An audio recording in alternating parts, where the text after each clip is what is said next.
we had to start off our speak out sessions with someone that we collaborated on the I Am Human t-shirt. Callie, who is definitely an amazing artist that literally created the shirts that we're wearing. So welcome, Callie. I have known you for, God, I'm going to say my age. How is it? 10 years? Over 10. How old am I? Since I was 14. So, I am her sister's my best friend, but I have followed her artwork for a very, very long time, and I have stalked her occasionally for her artwork. So, either way, welcome, Callie.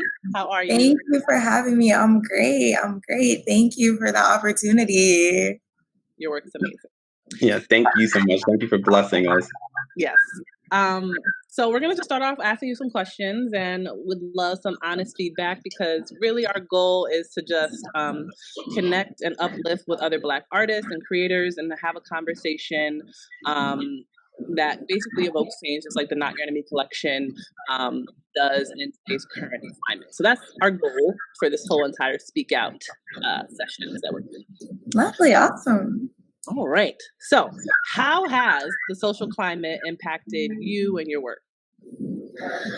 I know one of the biggest things that's caused like a really transformative period for me in my work.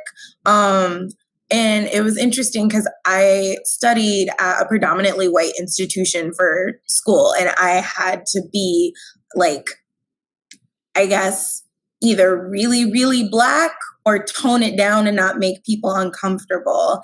And during this period, I felt like the best way to embrace my creative process was to just radically be myself. So I'm kind of just creating anything I want, any way I want, embracing the quirky bohemian Black woman that I am. So the climate just makes me want to radically be me, if that makes sense. So my work is kind of changing with it. It's a lot more graphic. It's a lot more people of color because now I have that opportunity. I actually, going to a predominantly white institution for school, I didn't have the opportunity to really work with a lot of like Black subject models, which was really discouraging. So being able to collaborate with you all and like find other outlets that people actually want to see and want to hear, and people want this like content, is really uplifting. Were you, while you were in school, were you doing work or your artwork then while you were in school? Yeah. So when I was in school, I was doing a lot of abstract art, self-portraits, but it was like, as soon as I went out of self-portraits, you could see where I was stuck in this like kind of culture shock of, wow, I'm the only Black person I've seen in like months. Like, look in the mirror and that's the Blackness I get for the day. So it's nice to kind of do a 180 and be able to be a part of like a creative collective and a creative climate where Black people are embracing the joy that comes with content creation and things like that. It's really just refreshing seeing that be part of the movement, and that we're not just like, oh, like relishing in trauma. Like there's different types of creative content coming out now because we want that representation and we want to be able to just exist. So that's how the climate's kind of changed my work. Awesome. That's really what this is all about. So, Yes. I mean, because there is so many different types of artistry and creatives, and so you can run the gamut. So I think that was a very like succinct way of saying it. How does it feel to see people wearing your artwork? I mean, we put a lot of love into these. So how does it feel? It's crazy. I mean, it's a lot. It had a lot bigger impact for me. Like, I'm also a jeweler. Yeah. And it's just a bigger impact to see people wear my 2D art rather than like my 3-dimensional stuff. Like these earrings are part of a line that I make, and I've seen people wear them. I've seen people wear them like my smaller trinkets or use my handmade books, things like that. But to see people wear my art and enjoy it and revel in it is just, it was inspiring. It's really just made me want to create more. And there hasn't really been a lot of things that have made me want to do that lately. So it's just like soul feeding. It's like a real soul feeding experience.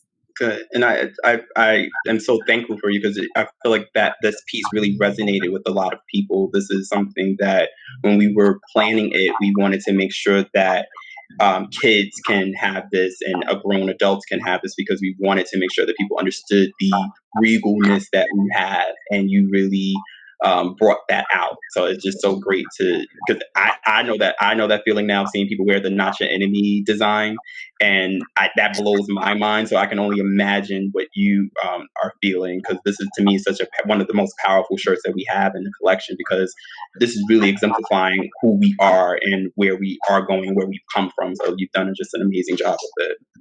Thank you. It's like, I'm glad you said that, because it's just really great to feel connected to other people in my community too, that I might not normally get to share a moment with, but to share a moment through just like adornment and clothing and things like that. And we have that commonality in that regalness in the way we carry ourselves and the way we adorn ourselves.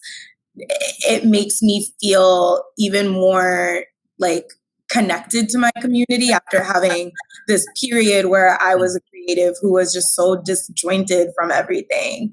Mm-hmm. It's really a blessing. That's cool. Callie, you know I love this shirt. Like when me and Jared saw it, it was like because I just texted you. I was like, hey, so I'm doing something and I really want to use your artwork. What do you think? And, you were so graceful about it. So this is definitely a testament to, telling a story that me and Jared were just literally having a conversation about, like just talking. And you brought it to life. So we definitely appreciate you. We know people appreciate the shirt. So kudos to your artwork. All right. So what are you currently working on? I know you kind of said that some things have shifted based off of this last design that you did. So what are and I know you're doing jewelry as well, but what are you currently working on? So I'm actually getting ready to start a drawing challenge for the month of October. And a lot of people who aren't familiar with the art community might not know, but a lot of artists in the month of October used to do a challenge called Inktober, and it was an inked drawing every day of October. We come to find out that the creator of Inktober actually copyrighted Inktober, so artists can't do anything with it anymore. But in addition to that, also plagiarized work from a Black artist. So now artists are kind of rallying together in light of Black Lives Matter and respecting content creators from all walks of life and creating their own challenges. My challenge will be October, and it will be different crystals and things for every day of the month that'll really kind of have an African print twist on it that I'm really excited about. So it's funny that you brought up the plagiarism. I know recently the Whitney Museum, they've been caught with having Black artists' artwork in their exhibit without paying them or even letting them know that their art was going to be showcased. How do you battle that with your own work with that? Because I'm just curious as I evolve in design and as Shannon evolves in design, like how do we make sure we keep what's ours? I think that is the one thing where I look back and I'm grateful for aspects of my formal education, because it's like making sure you don't put the highest resolution of your stuff online and placing your watermarks carefully. I know a lot of times I don't produce my work as often on Instagram and things like that, just because I'm trying to find the process to do my watermarks, because I have seen my work show up on DeviantArt and random Twitters and stuff before, which is a really discouraging thing, because then it's just like, oh, I don't want to share with the world if people are going to steal my stuff. But then there's also the process of just kind of getting over that. Like, people are stealing it because you're awesome, because, you know. Right. Use the blueprint. Use the blueprint. Exactly. It's really just about being careful with that, and also getting creative with how you present your work to the world. I know a lot of artists I'm friends with on Instagram only show their works in progress. So at an angle, everything is in such like staged and photographed in such a way where you can't actually do anything with it, but it still gets the point across to the consumer or the fan base or what have you. And I think that's kind of how we have to battle, you know, those kinds of things. If somebody rips off your style, again, people can tell. So it's not as bad as people just plagiarizing your actual work, but there are ways around it with like graceful watermarking and like creative marketing and things like that. Okay, that's good to know, because I feel like all these are our babies, and I know, you know, we each have our own like separate like children, so we don't want anyone taking it.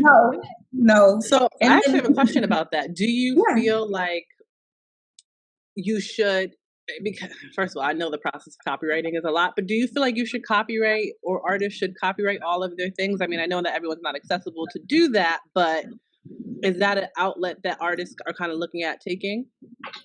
I think that it's really important to get familiar with the process at least, and then figure out how much you need to do it. I worked for an artist as an intern for a while and did a lot of her copyright work, and it's not hard at all.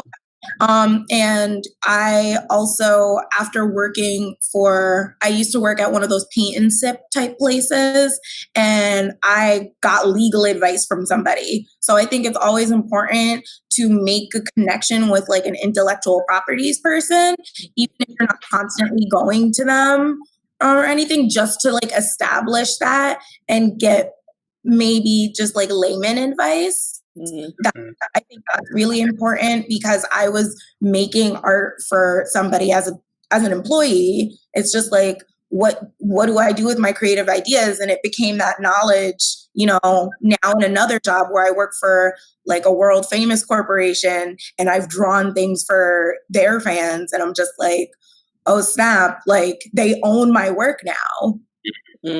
So just being knowledgeable of what you want to produce and when, because you don't know when you're on the clock versus, you know, who you're working with, what have you. It's just really important to at least educate yourself.